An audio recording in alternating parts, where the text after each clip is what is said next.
so interesting.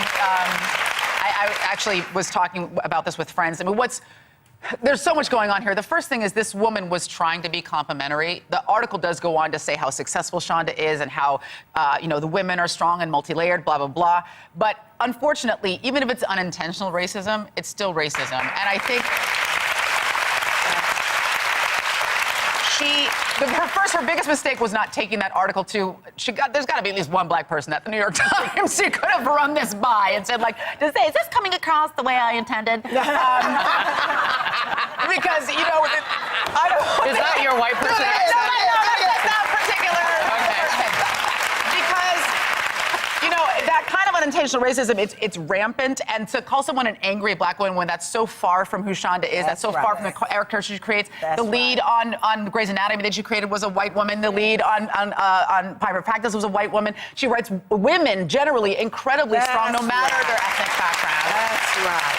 And I have had this in my own career so many times where people will say, like, I was up for a movie where the role was written black, and then they were like, well, they're not going to put a black person in that role now because they put Morgan Freeman in the movie, and that's enough black people for the film.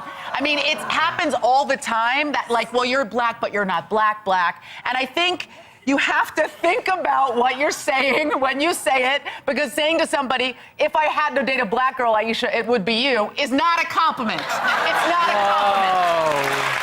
No matter what you're saying, that has been said to me so many times. I'm like, thank you? Who's forcing you to date black people? Is that a thing? Did you want to weigh in here, honorary black person? I was just like personally offended for Viola Davis because I find her no less beautiful than Kerry Washington.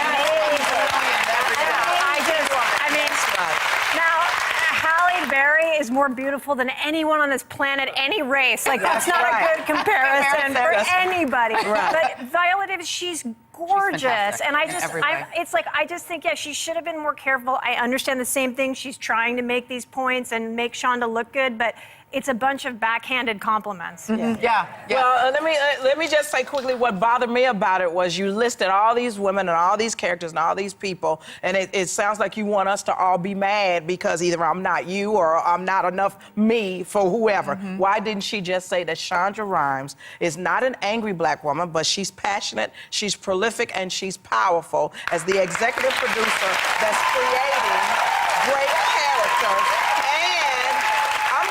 Not as an angry black woman, because I'm wearing my fabulous hair today, but I'm going to speak as an American. America is proving that it can handle beauty in all shapes and forms, and it means Viola Davis. Can I just also say, race aside, the idea that strong men are powerful and strong women are angry is just a basic sexist idea. You got to be black. But I'm saying even not black. You got to be black and angry, Aisha. That's not who we are. No. That's not who Shonda is. That's not an accurate depiction of anything about her personality or perspective. It's because they're threatened by us. There you go.